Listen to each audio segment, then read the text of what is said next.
मैं नहीं कहता हूं, कबीर साहब आपसे पूछते हैं, आप काली मैया के आगे में जीव का बलि देते हैं?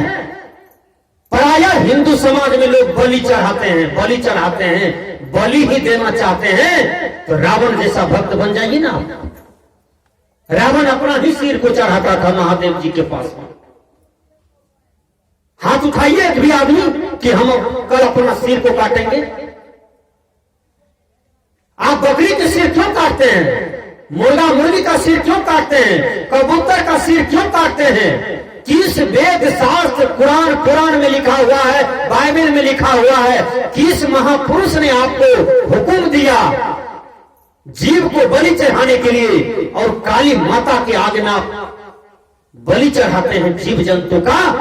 ये किसने आपको हुक्म दिया? ये कौन सा ज्ञान आपको दिया? ऐसा कौन महापुरुष था जिससे आपने ज्ञान सीखा और आप देवी देवता के नाम पर बलि चढ़ाते हैं? ज्यादा भक्त बने हैं तो अपना बेटा को बलि चढ़ाइए। आप बकरी के बेटा को क्यों बलि चढ़ाते हैं? कबूतर के बेटा को क्यों बलि चढ़ाते हैं? कबीर साहब ने कहा, जस मांस पशु की तस मांस नर की, रुधिर रुधिर एक सारा जी। पशु की मांस भखे सर कोई, नरहीन भखे सियारा जी। देखिए कबीर साहब बीजक में कितना स्पष्ट कहते हैं, आपका मांस सियार भी नहीं खाते हैं, इतना महक होता है मरने के बाद मनुष्य शरीर में होता है। मरी से भी ज्यादा महकता है मनुष्य का शरीर, इतना महक होता है इसके शरीर में। विचार कीजिए, केवल आत्मा तो निकल जाए, 1-1.5 दिन तक कोई आपको नहीं रखना चाहते हैं, तुरंत बांसबेरी में जाकर के जलाओ, आम वृक्ष में जाकर के जलाओ, धार कथा में ले जाकर के शरीर को जला दो, राख कर दो। कहां चला गया वो हार चाम, वो सेब वाला चेहरा? आपके मुखड़ा को निहारने वाले लोग तुरंत आपसे नफरत करने लगा। आपके रूप का वर्णन करने वाले लोग तुरंत आपसे नफरत करने लगा। सुंदर शरीर नहीं होता है, सुंदर शरीर का रूप नहीं होता है, सुंदर आदमी का आत्मा होता है, सुंदर मानव का आत्मा होता है। इसलिए आत्मा को सजाइए। कबीर साहब ने कहा, कहना है साफ साफ ये गुरुवर कबीर का, निज रूप को निहार लो बस हो गया भजन, आदत बुरी सुधार लो बस हो गया भजन, मन की तरंग मार लो। हमने कहा बलि देना एक भ्रम है। जिस पंडित ने आपको कहा बलि देने के लिए, उस पंडित को कहे, पंडित जी आपको 1000 रुपया हम दक्षिणा में देते हैं, आप अपना ही बलि चढ़ा दीजिए। देखिए पंडित जी भाग जाएगा वहां से। या तो पंडित जी कहे, पंडित जी आप वह ग्रंथ लाइए, वह किताब लाइए जिस किताब में लिखा हुआ है कि काली माता के सामने में बलि चढ़ाओ, इससे तुमको धन का विकास होगा, बेटा को नौकरी मिल जाएगा, मैट्रिक फर्स्ट डिवीजन कर जाओगे, BA ऑनर्स कर जाओगे, MA PhD कर जाओगे और सुंदर डॉक्टर बन जाओगे। बोलिए ऐसा हो सकता है? ऐसा नहीं हो सकता है। हमारे आश्रम के बगल में काली मैया का स्थान है और वो सिकटिया में पड़ जाता है। वहां पर लोग 10 दिन पर 5 दिन पर डगड़ा बजाता है, सूप बजाता है, गला में घंटी बांध देता है और ढोल बजा बजा करके बकरी को आगे और पीछे से अपने पूरे परिवार जाकर के वहां बलि चढ़ाता है काली माता के मंदिर में। और ये करके लाज शर्म नहीं लगता है कि किसी जीव का हत्या करने से क्या मिलेगा? कुछ मिलेगा? कुछ नहीं मिलेगा। इसलिए बदला देना होगा। चाहे देवी देवता के नाम पर जीव का वध कीजिए कि जीविया के स्वार्थ बस जीव को काट करके खाइए, लेकिन बदला देना होगा। बदला कहीं नहीं जाता है। इसलिए चेतिए, सुधारिए। आप एक मछली को खाते हैं, आपको 1000 बार मछली बनना पड़ेगा। आप एक कबूतर को काट करके खाते हैं, 1000 बार कबूतर आपको बनना पड़ेगा और बदला देना होगा। इसलिए संत महापुरुष कहते हैं कि अपने जीवन को बदलिए, अपने आहार को ठीक कीजिए। आहार शुद्ध हो, सत्व शुद्धि, सत्व शुद्धि ध्रुवा स्मृति, स्मृति लंबे सर्व ग्रंथि नाम विप्रमोक्षा। कहा जिसका आहार शुद्ध हो जाता है उसका अंतःकरण शुद्ध हो जाता है, और जिसका अंतःकरण शुद्ध हो जाता है उसका स्मृति अस्थिर हो जाता है, वह स्थित प्रज्ञ हो जाता है, वह शांतस्थ हो जाता है। जैसा खाए अन्न वैसा बने मन, जैसा बने मन वैसा होवे कर्म। इसलिए आहार को ठीक कीजिए। आहार बिल्कुल दूध वाला भोजन कीजिए, दही वाला भोजन कीजिए, शुद्ध सात्विक खाइए, साधना परायण जीवन जिए। मैं निवेदन करता हूं माताएं लोग से, सूखा मिर्चाई पीस पीस के खाती हो। आज देखते हैं 85% महिला को पेट में ऑपरेशन है, छोड़ा चल गया। क्यों? सूखा मिर्च खाने से पेट में बहुत बड़ा हानि होता है। इसलिए हर आदमी हरी मिर्च खाइए, ललका मिर्च नहीं, सूखा मिर्च नहीं, पथरी होगा। इसलिए सूखा मिर्च त्याग दीजिए। तरवा, भुजिया, फ्राई ये भी आपके जीवन को चौपट कर देगा, शरीर स्वास्थ्य को चौपट कर देगा। किसी भी प्रकार के तरवा, भुजिया, फ्राई मत खाइए। तेल ज्यादा देकर के मत खाइए, मर्चा मसाला देकर के ज्यादा मत खाइए। ये भी आपके जीवन को बिगाड़ देगा, आपके व्यवहार को बिगाड़ देगा। जिसका आहार बिगड़ा हुआ रहता है उसका व्यवहार बिगड़ जाता है, जिसका अन्न बिगड़ा हुआ है उसका मन बिगाड़ के रख देगा। इसलिए आहार के अनुसार व्यवहार होता है और अन्न के अनुसार मन होता है। दूध के साथ आप जितना बढ़िया भोजन कीजिए वो ठीक है। शुद्ध सात्विक खाएं, फल फूल साग सब्जी भी एकदम थोड़ा सा नमक, एक करती हल्दी मसाला देकर के खाइए। देखिए आपका जीवन लाल रहेगा और कोई बीमारी भी आपके शरीर में नहीं आएगी।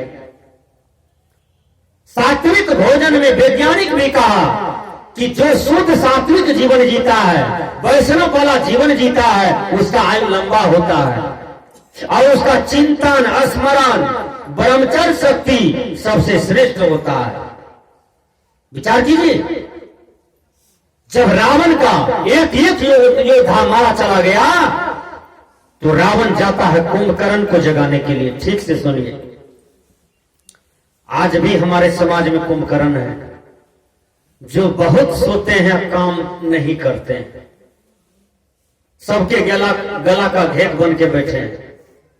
उसको कुंभकर्ण कह देता है परिवार में लोग हैं, कहता है एक कुंभकर्ण रावण के यहाँ हुआ और एक कुंभकर्ण आपके यहाँ है जो गला का घेट बन करके तैयार है, गला का घंटी बन करके तैयार है, कुछ करता नहीं है, खाली खाता है और सो जाता है।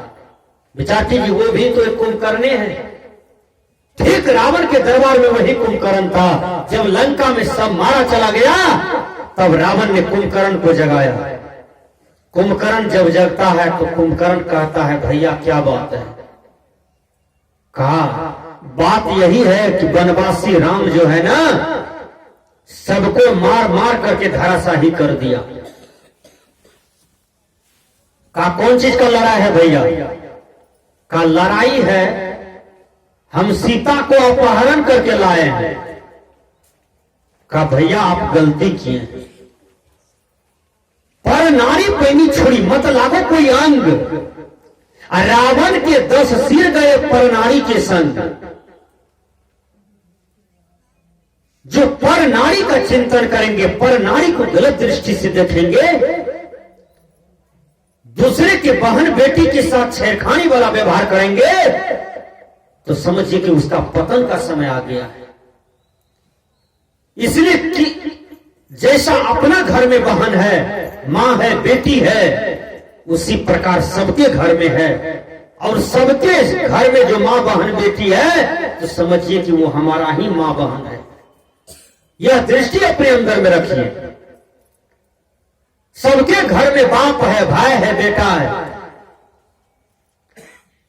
जिस नारी का मन बस में नहीं है, जो अपना पति से छल करती है, ससुर से छल करती है, पूरे परिवार से छल करके पर पुरुषों के साथ गमन करती है, ऐसे नारी अपनी मन को जीते और समझे कि संसार में सब मेरा भाई है, बेटा है, पिता के तुल्य है, मैं किनके साथ गलत करूं।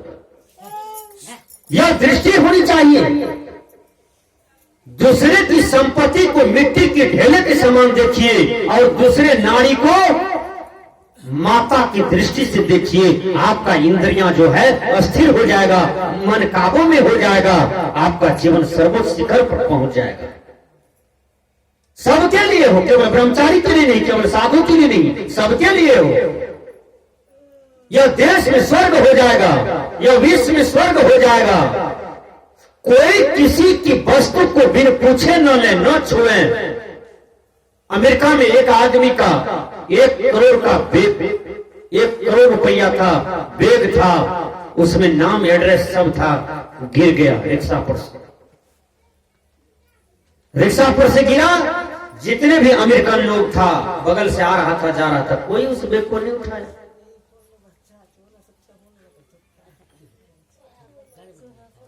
एक बहुत राजा आदमी था अमेरिका का, उसी ने उस बैग को उठाया और बैग में देखा जिसका आईडी प्रूफ था, पहचान पत्र था, उसको पढ़ करके उसने उसके घर पर वो रुपया पहुंचा दिया। सज्जनों, हमारी कहने का भाव है, जब उसको पहुंचा दिया, बोलिए शिव कुमार बाबू की, जब उसने पहुंचा दिया तब उसने, वहां पर एक भारतीय आदमी था, उसने कहा आप कौन चीज के लिए यहां पर आए थे? ध्यान से सुनिए।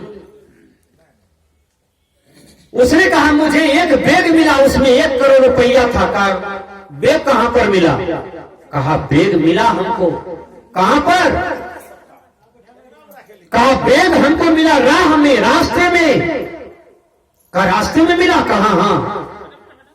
कहा आप क्यों न रख लिए हुए 1 करोड़ वाला रुपया अपने पास? बहुत अमीर हो जाते आप, कोई पुष्ट बैठ करके खाते, कमाना नहीं पड़ता। विचार कीजिए सज्जनों। उस आदमी ने कहा कि हमने अब्राहम लिंकन का एक कोटेशन पढ़ा है। का वो कोटेशन क्या है? का honesty is the best policy, ईमानदारी ही सर्वोत्तम नीति है।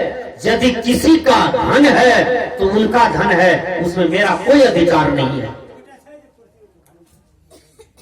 किसी की गहना है, जेवर है, रुपया है, पैसा है, जमीन है, तो जिसका है उनका है, उस पर मेरा कोई अधिकार नहीं है। राह चलते हुए रुपया मिला, तो यदि इसमें एड्रेस पता नहीं रहता ना, तो मैं इसको अपाहिज, लंगरे, लुल्हा, मसूमात को दान कर देता, साधु संत को दान कर देता, या तो अपनी सरकार को सौंप देता ये रुपया। लेकिन हम इसमें से 5 पैसा खर्च नहीं करते। इसी को ईमानदारी कहते हैं। Honesty is the best policy. दुनिया के सबसे महान शुभचिंतक, अमेरिका के 16वें राष्ट्रपति अब्राहम लिंकन चाय बेचते थे। उसकी जीवनी को पढ़िए। और चाय बेचते थे तो आप सोचिए, एक चाय वाले आदमी के पास क्या कितना पूंजी होगा? 1,500, 5,000, यही ना होगा। वो चाय बेचते थे, चाय बेच करके गुजारा करते थे। एक बूढ़ी जाती है चाय पीने के लिए, चाय पीने के लिए जाती है, बूढ़ी स्मरण से ढीली हो गई, चाय पीती है और चाय का दाम हुआ 5 रुपया, लेकिन बूढ़ी मां 10 रुपया दे करके और चल दी अपने घर की तरफ। अब्राहम लिंकन रोज शाम में बैठते थे कि देखता था कि आज मुझे कितना आमदनी हुआ, कितना पूंजी लगा, कितना आमदनी हुआ। लेकिन उस आमदनी और पूंजी में से ज्यादा 5 रुपया फाजिल हो गया। अब तो उसको टेंशन हो गया अब्राहम लिंकन को।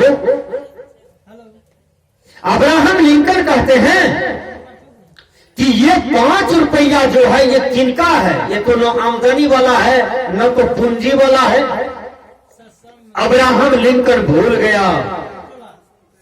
वो बूढ़ी जो थी वो बूढ़ी जब घर गई तब उसको स्मरण में आया कि मेरा रुपया छूट गया दुकाने में।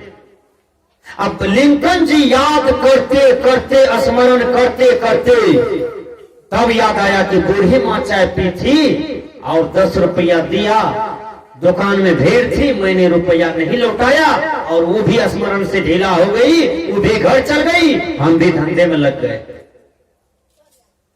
सुबह में जगते हैं अब्राहम लिंकन और नित्य क्रिया से निवृत्त होकर के, और 1 किलोमीटर दूर में बूढ़ी माँ का घर था। अब्राहम लिंकन चले गए। जब चले गए तब चरण पकड़ करके प्रणाम किया लिंकन और कहते हैं लिंकन जी कि माँ कल तेरा रुपया मेरे पास छूट गया, मेरे दुकान में ही छूट गया। और बूढ़ी माँ का एक हाथ का कलेजा हुआ कि जाओ बेटा, यही ईमानदारी तुमको दुनिया की बहुत बड़ा स्टेज पर पहुंचाएगा, और माथा पर हाथ देकर के आशीर्वाद दिया। वही चाय बेचने वाला अब्राहम लिंकन अमेरिका का 16वें राष्ट्रपति बन गया, और ऐसा राष्ट्रपति बना कि आज तक उतना महान पुरुष अमेरिका में पैदा नहीं हुआ। विचार कीजिए, एक चाय बेचने वाला। तो कहने का भाव है कि आपके जीवन में ईमानदारी हो, ईमानदारी को न छोड़े। ईमानदारी संपत्ति है, ईमानदारी के बल पर दुनिया के बहुत बड़े स्टेज पर पहुंच सकते हैं। ईमानदारी में सब कुछ रखा हुआ है। इसलिए हमने कहा कि जीवन परिवर्तन हो, जीवन में बदलाव हो, आपके जीवन में किसी भी प्रकार की कलह न हो, द्वेष न हो, राग न हो, आपके जीवन में हर्ष न हो, विषाद न हो, किसी भी प्रकार की आपके जीवन में व्याध न हो। कबीर साहब ने कहा संगति से सुख